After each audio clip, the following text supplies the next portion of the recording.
anak usia dini. Oke, sebelumnya perkenalkan aku Kak Pinky Dan aku Kak Tika. Nah, kali ini kita mau ngapain sih Kak? Iya, kira-kira kita bahas apa lagi ya? Kan kemarin kita udah nih bahas tentang PMM nih ya. Kali ini kita kayaknya masih saudaraan nih sama PMM. Masih satu program juga Iya, ya. kita kali ini tuh mau membahas program yang sangat menarik dengan narasumber yang Sangat kece. Iya, kece sekali, sangat menarik dan sangat mengasihkan. Kita hari ini bahas apa sih Kak? Oke, jadi kali ini kita mau bahas terkait hibah MBKM dan juga KM atau kampus mengajar. Kalian kepo nggak sih, Ya. Sobat? Sobat Nesya penasaran? Kalau kalian penasaran, langsung saja ikuti nih PAUD Nesya biar kalian lebih tahu tentang MBKM itu apa dan KM itu apa. Oke, langsung saja ikuti. Langsung saja ya kita panggil narasumber yang kece hebat ini, Kak Sarah dan juga Kak Yesa. Iya. Halo Kak Yesa, Kak Sarah, gimana nih kabarnya? Baik. Alhamdulillah ya. Oke teman-teman Sobat Nesya, sebelum kita lanjut, tak kenal maka tak sayang. Jadi kita kenalan dulu nih sama narasumber kita. Oke, Kak Yesa dan juga Kak Sarah. Coba nih teman-teman Sobat Nesya disambut dulu, disapa dulu. Say hello Perkenalan dulu ya. Oke, silakan Ayesa dulu. Halo Sobat Nesa, kenalin nama aku Yesai Kavinata. Aku mengikuti program kampus mengajar angkatan 6. Dari aku sendiri penempatan penugasannya itu di SDN 01 Jatikuwo. Oke, selanjutnya nih aku ya Kak ya. Ya, halo Sobat Nesia. Perkenalkan, nama aku Sarah Sausan Nafiah, biasa dipanggil Sarah. Aku kebetulan untuk tahun ini mengikuti program hibah MBKM di TK Permata Banyuwangi. Seperti itu. Nah ini kan di sini ada Kak Sarah sama Kak Yesa yang mungkin programnya berbeda, ada yang kampus mengajar dan hibah MBKM. Mungkin bisa dijelaskan Kak bedanya apa sih biar Sobat Desa itu pada tahu gitu. Sebenarnya dari kedua program kita tuh sama-sama program MBKM ya. Jadi ada dari hibah UNS sendiri sama kampus mengajar. Nah, kalau kampus mengajar itu sendiri kan dari di bawah naungan dari Permendikbudristek. Sedangkan untuk Di BMBKM sendiri itu ya di bawah dari naungan universitas kita yaitu UNS. Berarti sebenarnya tuh sama gitu ya, cuma mungkin ada sedikit perbedaan saja. Ya, bertemu sedang kalau perbedaannya kalau kampus mengajar itu memang ada di jenjangnya ya. Jenjangnya itu tingkat sekolah dasar gitu ya, untuk yang diajar gitu. Sedangkan untuk BMBKM ini karena kita kebetulan prodi PG PAUD juga, jadinya kita ini mengajarnya di lembaga pendidikan usia dini. Oke, seperti itu.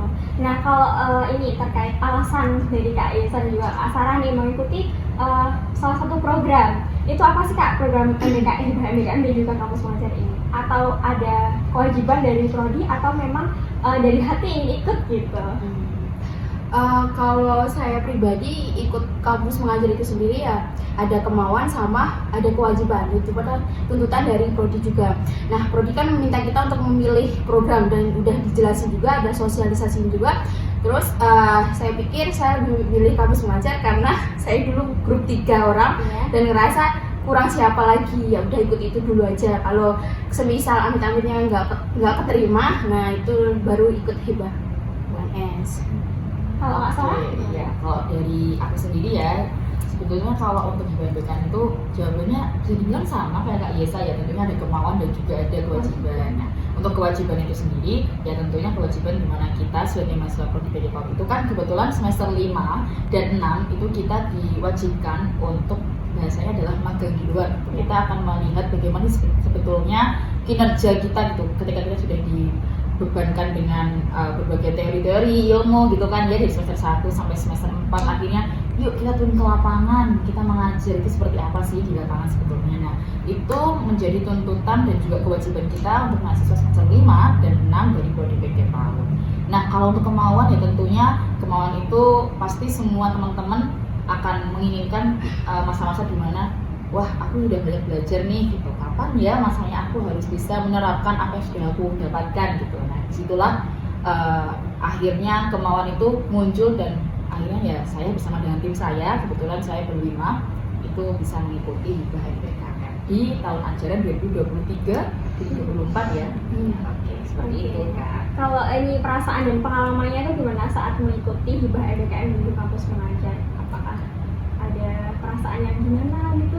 Beda mungkin kan, karena kita langsung terjun ke lapangan gitu. Nah, pasti kayak culture shock gitu ya. Kalau di kampus kan kita belajar teori gitu, kalau terjun langsung kan kita kayak menerapkan langsung gitu. Apakah kaget apa gimana gitu Kak? Kalau untuk perasaan sendiri pasti campur aduk ya. Jadi senang itu pasti. Apalagi kita terjun langsung, kita bertemu anak-anaknya langsung, gimana respon mereka terhadap kita, senang banget. Terus apa lagi ya? Lebih ada tantangan sih, ketika kita terjun langsung itu, jadi kita tahu, oh ternyata permasalahan yang ada itu lebih signifikan, lebih kompleks, ternyata banyak sekali yang harus diperbaiki. Kita kira di luar sana, oh sekolahnya udah bagus, kelihatan bagus, oh ternyata banyak sekali anak-anak yang kurang bisa membaca, masih banyak sekali permasalahan yang ada. Dari situ membuat kita juga menjadi ada apa ya, rasa ingin menggebu-gebu. Jadi gimana nih? Kayak mikir gimana caranya kita di sini tuh bisa menyelesaikan apa ya, biar ada dampak juga. Kalau Maaf Kak, tadi boleh diulang itu gimana pertanyaannya? Oke, kalau perasaannya Kak Sarah atau pengalamannya saat mengikuti hibah MBKM, apakah ada rasa shock, kaget kan? Kalau di kampus itu kan kita hanya belajar teori, kalau terjun langsung kan kita kayak menghadapi anak-anak secara langsung gitu. Mungkin ada perasaan yang bagaimana? Oh iya, oke. Ini jadi jawab ya gitu. Kalau dari pandangan aku sendiri ya, bersama juga dengan tim dari tim hibah MBKM-ku gitu, untuk perasaannya tentunya apa ya, bisa dibilang ya campur aduk, betul sih gitu, karena kayak di masa-masa dimana kita akhirnya melihat dunia luar gitu ya, terus kita mendapat insight baru, tentunya juga ada experience baru gitu, senang, sedih, capek gitu ya, pasti semua itu ada gitu kan. Apalagi ya kita juga sering mendengar ya gitu kan, juga sebagai pendidik gitu harus sabar-sabar, harus menghadapi berbagai karakteristik gitu ya peserta didik gitu. Ternyata kita mulai belajar gitu ya, oh ternyata yang disampaikan itu memang ada benarnya gitu kan. Mungkin selama ini kita sering-seringnya observasi ya, kalau ketika ya kan kayak biasa kok, ternyata biasa gitu. Ternyata kita ketika sudah mulai ngajar langsung Tahu ya. Saya yakin di sini juga kebetulan Kak Peggy sama Kak Tika ini juga pernah mengikuti Iya, juga ya, betul ya. Mungkin rasanya juga sama ya, kita sama-sama merasakan hal yang sama gitu. Jadi alhamdulillah sampai sejauh ini, dan kebetulan juga ini sudah hampir di apa ya, masa-masa terakhir ya MBKM dari tahun ini. Sejauh ini alhamdulillah saya bersyukur punya banyak hal dan kesempatan gitu, akhirnya bisa mengikuti MBKM gitu. Ya baik, kan tadi juga sudah dijelaskan apa aja tuh hibah, kemudian suka dukanya, mungkin kayak lebih ke perasaannya. Nah kemudian mau menanyakan nih, kan udah terjun nih ke lapangan, pasti kan nggak cuma terjun doang mengamatkan, nggak mungkin, pasti kan ada program-program atau kegiatan yang mungkin dibentuk atau dilaksanakan gitu di situ. Mungkin bisa dijelaskan kalian tuh di sekolah tuh membahas program apa saja gitu, menerapkan program apa saja. Oke. Mungkin dari Mbak Sarah dulu kali ya. Oke, iya.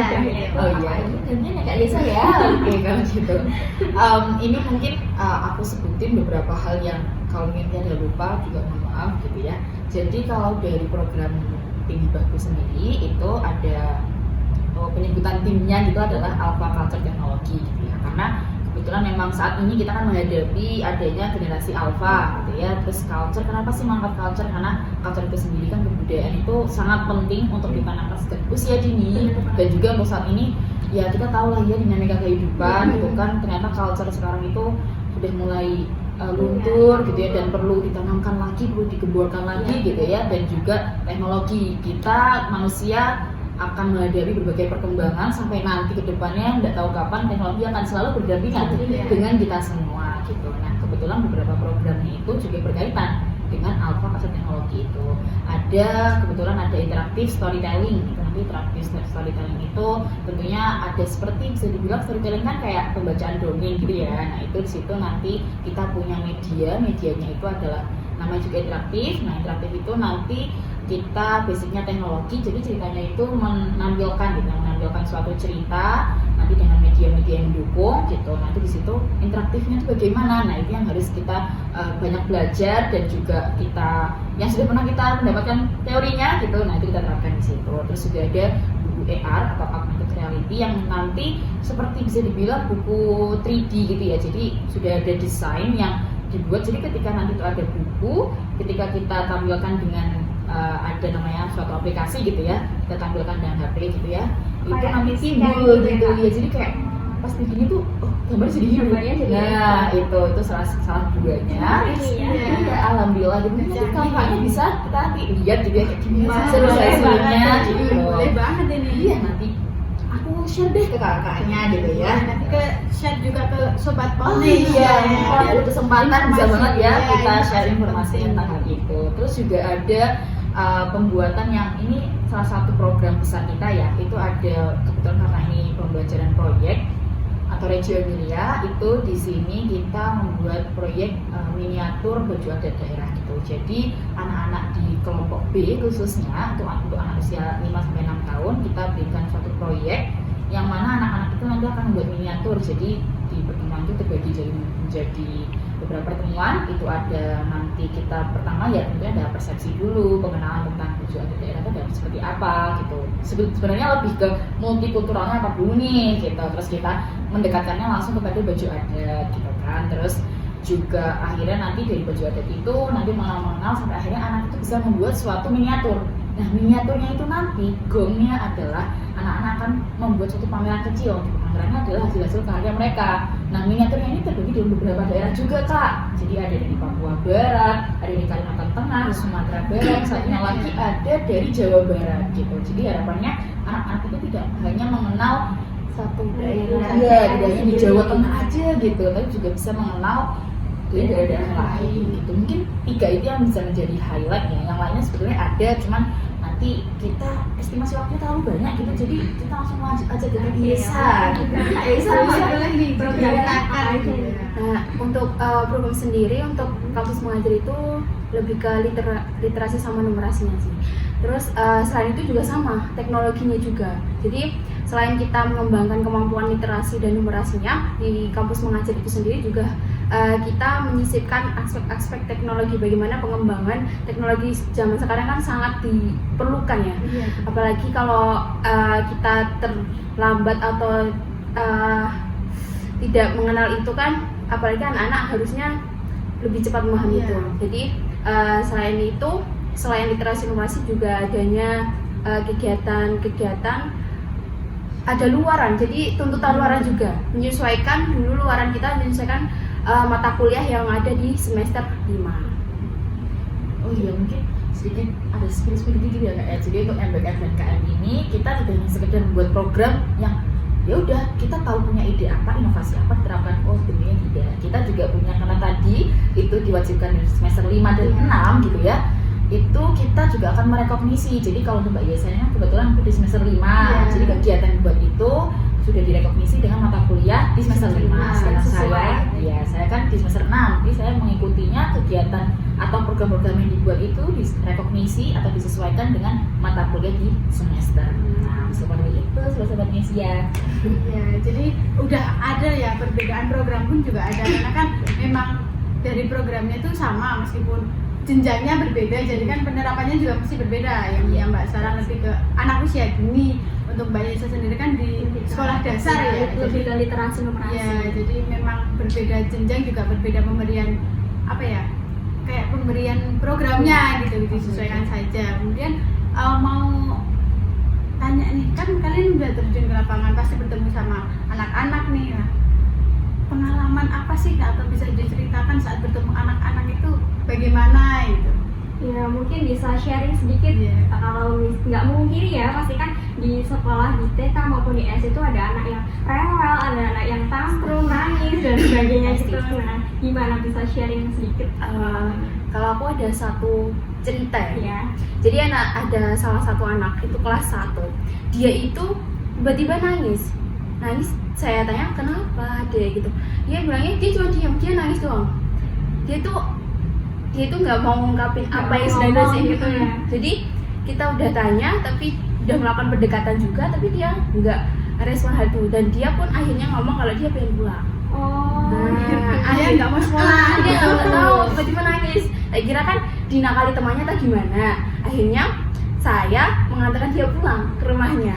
Nah, sesampai di rumah udah sama ibunya kan, ya udah adalah saya pamit sama ibunya, terus saya kembali lagi ke sekolah. Dan saya kembali sekolah ngajar lagi sama anak-anak kelas 1. Tiba-tiba dia sama ibunya balik lagi.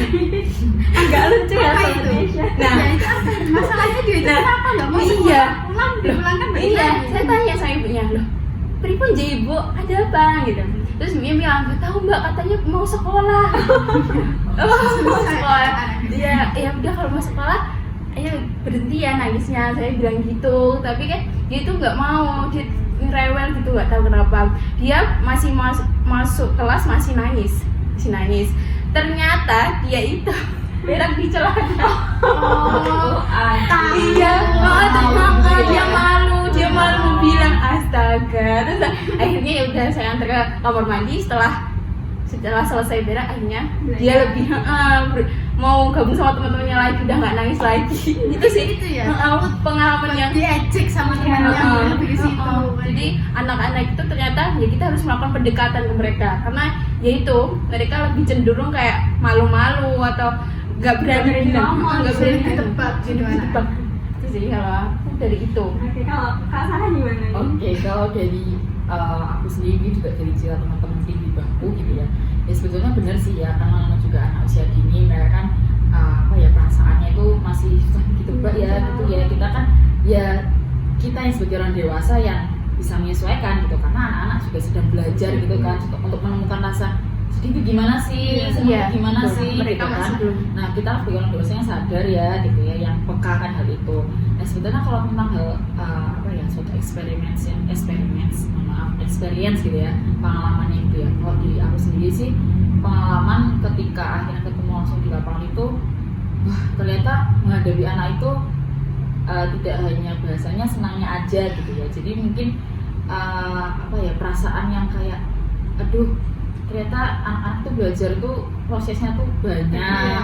Terus ternyata kayak anak-anak tuh betul sih rasa untuk memvalidasi perasaannya tuh masih bingung banget gitu kan. Kayak ketika anak tuh ternyata selama ini kita lihat kayak anak yang penting banyak belajar gitu ya, kita latih, kita stimulasi, ternyata anak tuh juga punya capek gitu Iya. ya. Nah ketika saya melihat anak tuh capek tuh saya langsung kayak mikir, ya ampun ternyata selama ini dia itu capek tapi dia tidak berani mengungkapkan gitu kan. Mungkin mengungkapkannya dengan tadi tiba-tiba nangis. Kita mungkin bagi orang yang bagi orang dewasa yang tidak peka tentang hal itu ya dia jajan, kasih minum, kasih makan atau mau apa gitu kan. Padahal kan sebetulnya anak itu butuh biar dia tuh menjalani prosesnya itu dulu gitu kan.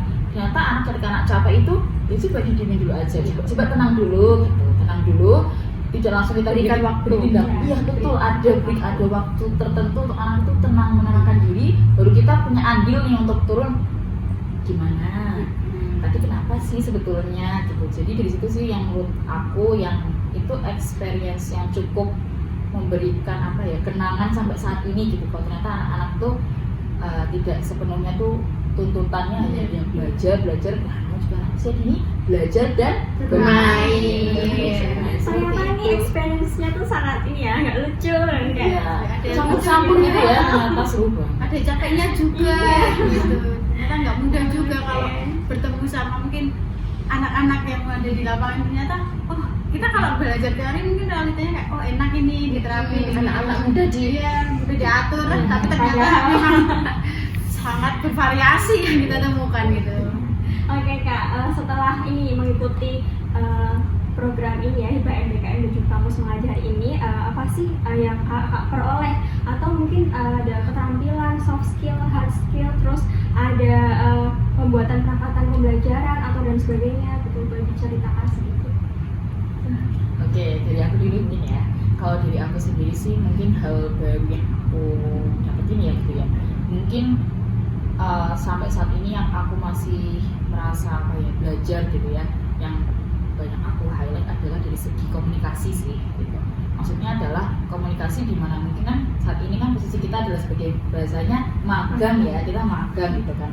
Itu bagaimana kita membangun komunikasi dengan pendidiknya gitu ya, dengan peserta didik, dengan orang tua juga tidak lupa gitu kan. Itu adalah salah satu hal yang masih saat ini aku rasa itu harus menjadi bahan pembelajaran buat aku, buat teman-teman semua gitu ya, yang mau jadi calon pendidik tentunya, yang nanti akan menjadi calon pendidik gitu. Karena komunikasi itu sebesar itu loh, ya, sepenting itu loh ya gitu. Karena ketika kita hanya fokusnya komunikasi kepada anak gitu kan, sedangkan kita juga harus belajar loh dengan bunda-bunda, dengan pendidik yang ada di TK yang memang mereka juga sudah punya pengalaman lebih banyak gitu kan. Jadi ya tidak boleh egois dong gitu kan. Kita juga sebetulnya mungkin bunda-bunda di TK juga berharap bisa belajar dari kita gitu ya, sebagai generasi yang sudah lebih berkembang gitu kan, yang mungkin juga ilmu-ilmunya juga sebetulnya kalau mau menyamaratakan juga tidak bisa gitu ya, karena semua itu punya proses dan pendidikan yang masing-masing gitu.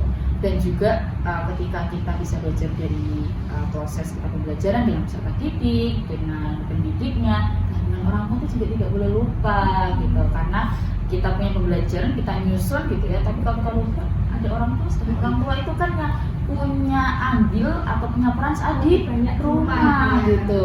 Mungkin bahasanya kita sudah mengajarkan kepada anak, sudah membiasakan sebagai penerapan program di TK, tapi kalau di rumah ya ada yang mendorong, bisa aja gitu kan. Itu sih, iya itu yang menjadi apa ya, highlight dan juga mungkin karakteristik mungkin lebih ke ilmu yang harus aku lebih gali dan juga ke teman-teman semua. Bahasanya komunikasi di anak pendidikan usia dini itu tidak lepas dari adanya orang tua, komponen pendukung ya itu ya, ada orang tua, pendidik, mungkin juga masyarakat dan juga dengan peserta didik itu sendiri. Gitu sih kalau dari aku. Ini dari Kak Yesa gimana? Kurang lebih juga sama. Jadi keterampilan yang diasah saat kita terjun langsung itu sangat banyak ya, komunikasi itu sendiri. Nah, setiap saya dan tim saya juga menjalankan program pun perlu adanya diskusi juga. Setiap minggu pasti kita akan bertemu sama kepala sekolah untuk membahas tentang program yang akan dijalankan untuk minggu ini, minggu selanjutnya.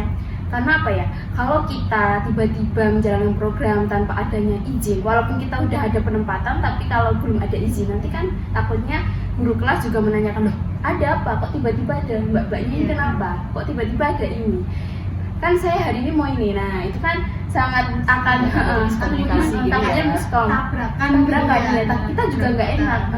Takutnya kita nanti dikira, loh kok melangkahi, kok nggak ada sopan santunnya. Ya itu sih, itu sangat kita benar-benar itu diajarkan untuk cara gimana kita juga bisa mengkomunikasikannya dengan baik. Selain itu juga ada tanggung jawab. Nah kita juga di sana itu harus bisa bertanggung jawab. Kalau udah minta izin ya otomatis ya kita harus bisa menjalankan programnya.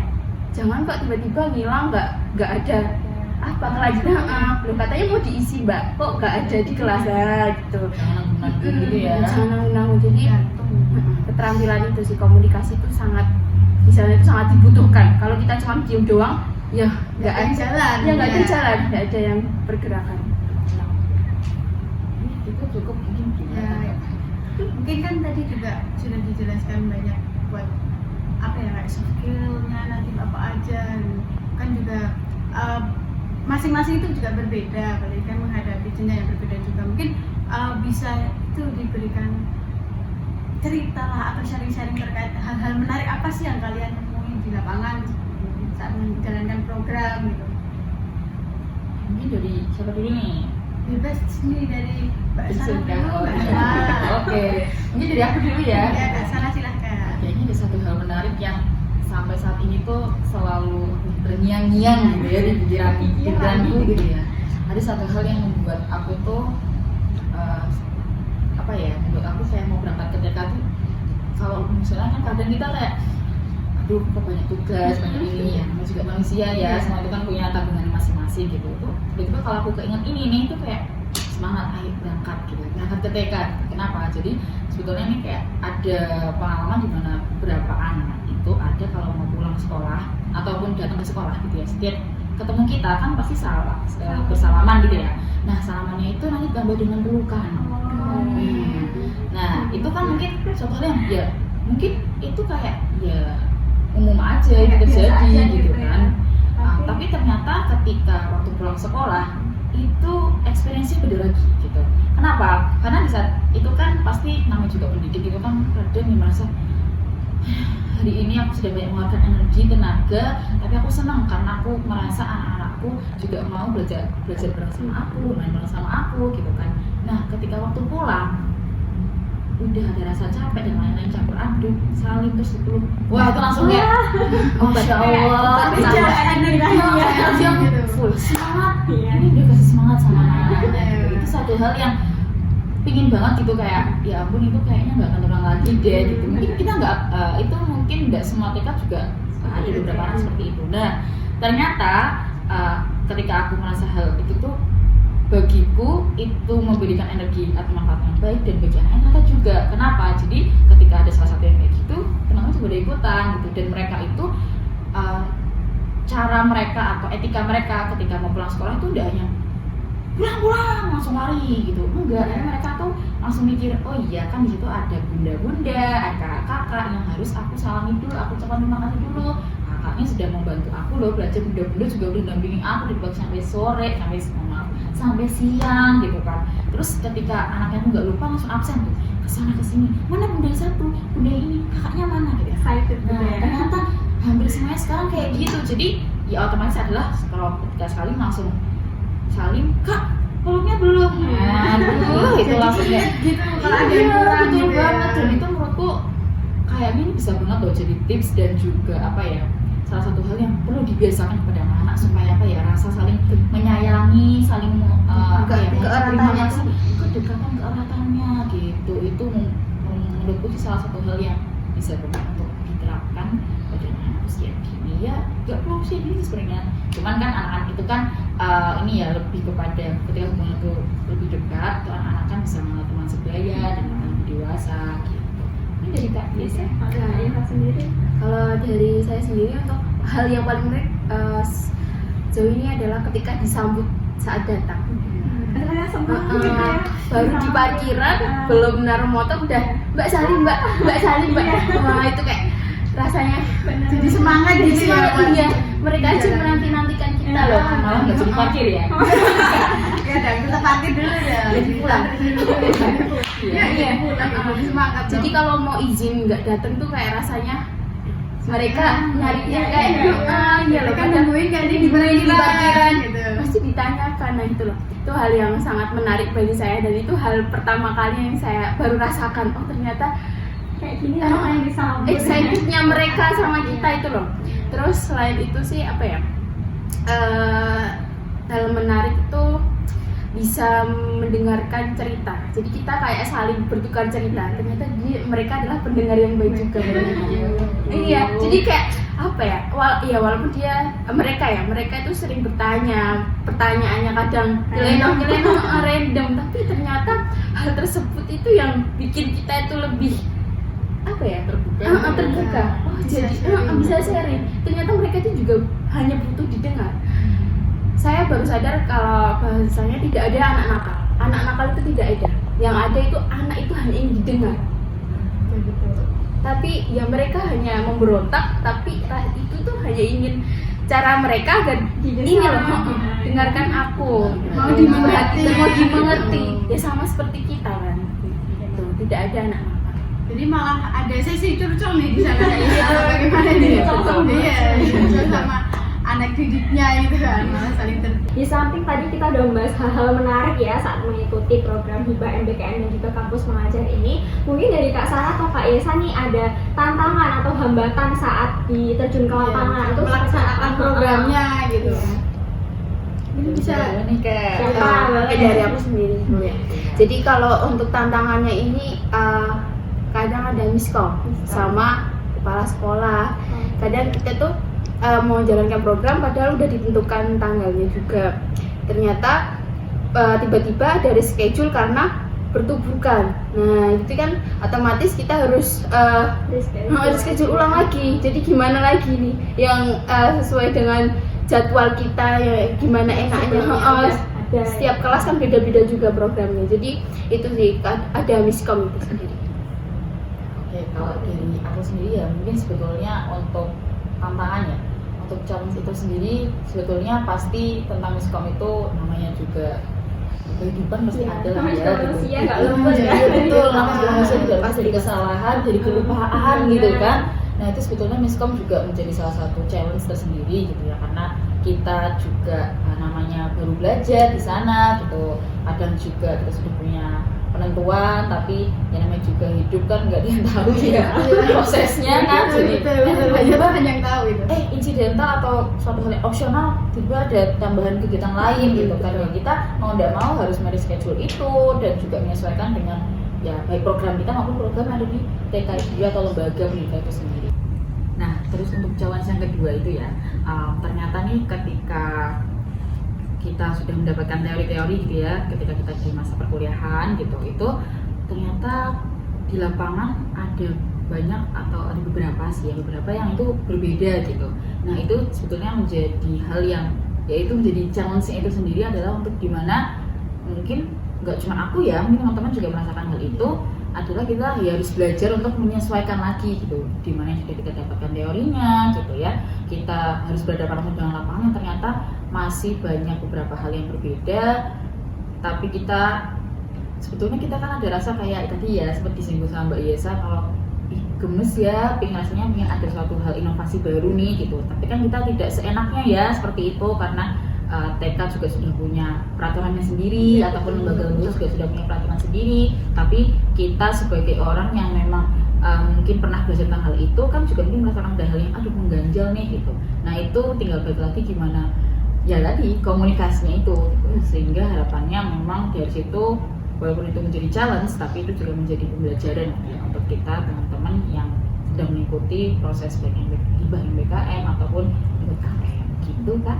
Mungkin kan dari lembaga juga kan itu tadi juga dapat disebutkan bahwa bahkan memiliki apa ya Kak, kewenangan sudah dia itu sudah menerapkan nanti pembelajarannya mau seperti apa, SOP-nya gitu ya, sistemnya mau pakai kurikulum yang bagaimana. Jadi ketika kita terjun juga harus menyesuaikan dengan lembaga meskipun terkadang memang kenyataannya tidak seperti itu gitu dengan apa yang kita pelajari ya. Mungkin itu selanjutnya mungkin bisa di-sharingkan terkait suka dukanya nih ketika mengikuti program nih dari pemerintah dan universitas sendiri.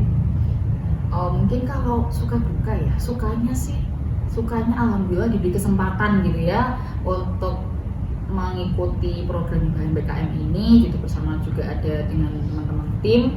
Dan kesempatan ini adalah hal yang satu momentum yang cukup terkenang gitu ya, terkenang tentunya buat seorang mahasiswa. Kita bisa turun ke lapangan, kita bisa belajar banyak, dan orang-orang di luar sana juga ternyata menunggu peran kita loh gitu. Ternyata itu yang juga menjadi hal yang wah ternyata sukanya adalah Allah masih beri aku kesempatan nih untuk bisa belajar bersama orang-orang di luar sana gitu. Dan mungkin kalau dukanya adalah kebetulan kan ini udah akhir ya, akhir dari program hibah gitu, akhir semester juga betul.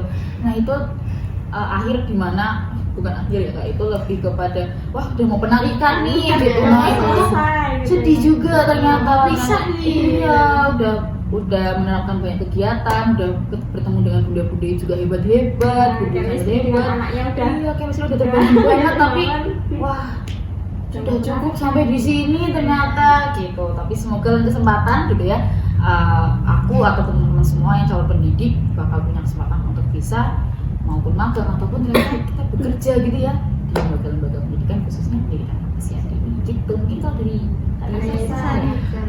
untuk suka dukanya sendiri, sukanya tentu saja lebih banyak ya. Apalagi kita di sana itu belajar bersama, bukan mengajari, tapi kita juga harus belajar bersama. Di sini saya juga masih belajar istilahnya sama-sama mereka. Jadi itu suatu hal yang menyenangkan juga bagi saya. Terus hal yang menyenangkan adalah kita tuh ternyata menemukan banyak tantangan dan kita bisa menyelesaikan itu adalah suatu kebanggaan. Jadi kita kayak ngerasa oh ternyata kita bisa. Kalau dipikir-pikir dibayangin aja capek, susah, bisa nggak ya? Teorinya kayak gini, nanti di lapangan seperti apa? Makanya itu kan kita bertemu dengan aneka karakter juga. Iya, Nah itu tantangannya yaitu kadang menyesuaikan dengan timnya, karakter timnya kita. Ada yang kayak gini, ada yang mintanya ini loh gitu. Jadi itu sih itu ada tantangan. Untuk dukanya sendiri tuh ketika kita harus berpisah sama teman-teman, karena kita rasa waktu 3 bulan itu ternyata sangat cepat sekali. Rasanya kita tuh belum apa-apa di sini tuh, kurang gitu, masih kurang. Kayak baru memulai Masih ya. memulai, kita tuh Sendiri. masih belajarnya, masih belajar gimana pendekatan dengan anak-anaknya, dengan guru-gurunya. Jadi ketika waktu perpisahan itu rasanya loh kok cepet banget lah gitu. Apalagi sama tim-tim juga, kita harus berpisah, kita udah nggak ketemu lagi karena udah sibuk sendiri-sendiri, pasti kembali ke kampusnya belajar lagi. Jadi banyak ya suka dukanya yang dilalui saat mengikuti program dari entah hibah MBKM-nya maupun kamus mengajar, karena kan memang ya kita bertemu orang baru, karena pertemuan pasti ada perpisahannya, tentunya seperti itu. Mungkin Kak Sarah juga Kak Yesa nih bisa memberikan kesan kepada Sobat Nesya terkait podcast kali ini. Mungkin dari aku dulu ya, Kak Yesa ataupun juga Kak Piti dan Kak Nantika. Kesannya adalah excited banget dong gitu ya, ternyata ada ya podcast yang membahas tentang kegiatan MBKM khususnya hibah MBKM dan juga kampus mengajar, dan ternyata semenarik itu. Iya, benar kan? sekali Gitu kan? lagi infonya dari Kak Sarah Iya, dan betul Kak Yesa banget. Jadi gitu. buat teman-teman mahasiswa gitu ya di luar sana yang mungkin belum tahu dan mau cari tahu, coba dicari tahu deh di program univ masing-masing gitu ya, karena kan MBKM ini kan dari univ masing-masing, dan juga silakan nanti bisa dicari tahu. Dan alhamdulillah banget sih sebenarnya kesannya adalah diberikan kesempatan gitu ya di sini kita bisa bertukar pikiran, sharing, kita membuka insight baru gitu ya, tentang nggak cuma tentang MBKM, nggak cuma tentang hibah ataupun KM, tapi ternyata kita anak sehat dininya juga dapat banget di sini gitu ya. Podnesia keren banget deh pokoknya. Iya, gitu. Gimana deh Kak Yesa? Sama juga sih, kesannya seneng banget, apalagi kan Mbak Sekar sendiri kan yang hubungi saya, rasanya wah ada hal gitu ya. yang bisa sharing Pertama sama kalinya teman-teman. gitu ya. Iya, saya pikir saya nggak usah aja, yang lain kan masih ada Mbak Salva, ada Mbak Restu juga, tapi mereka nya malu mungkin ya. Jadi karena saya seneng banget bisa ada di sini, baru pertama kali loh saya, oh ternyata podcastnya seperti ini gitu, tempatnya nyaman juga. Makasih atas kesempatannya. Untuk pesannya sendiri, sering-sering bikin kontennya, undang teman-teman yang lain, saling support saja ini. teman-teman yang lain, pasti mereka juga ingin merasakan Iya, ini. kita harus masih Bisa banyak sharing. hal-hal yang dibahas kan Iya, ya, apalagi harus. tentang dunia anak dan pendidikan anak usia dini tentunya kan. Memang tidak akan ada habisnya kita Tidak akan bahas ada anak habisnya. itu kan. Semoga konten-konten dari Podnesia semakin lebih berkembang, Amin, inovatif amin. gitu ya, memberikan banyak manfaat untuk Iya. nggak cuma untuk cara mendidik buat ibu-ibu di rumah gitu ya. Moms-moms. Iya, moms ini tuh. Oke, dan Kak Sarah dan juga Kak Yesa ini kami berdua mengucapkan terima kasih terima kasih sekali sudah hadir ya. berkenan diundang di podcast Podnesia. Semoga nanti ilmunya ini bisa bermanfaat buat Sobat Nesya di dunia Sharing namanya. sharing kali ini semoga bisa menjadi sebuah pembelajaran mungkin dari kita sendiri dan juga Sobat Nesya di luar sana, dan menjadi inspirasi serta motivasi mungkin ya, karena sangat menarik dan mengasihkan sekali. Oke, sebelum ini kita tutup, nah ini dari Podnesia tuh ada slogan Kak. Iya. Jadi slogannya Anak Indonesia bersama Paut Nesya. Nanti seperti ini. Ada gerakan Ada. Gini, Anak Indonesia Bersama Paut Nesya. Nanti bisa menyapa Sobat Nesya Iya, ini kita betul, untuk mengakhiri podcast Oke, ini. siap. Kita mulai ya Kak. 1, 2, 3. Sebentar Kak, diulang lagi. Tadi agak lupa. Iya. Anak Indonesia, Anak Indonesia bersama Paut Nesya. Oke. Semua anak Indonesia Bersama Paut Nesya.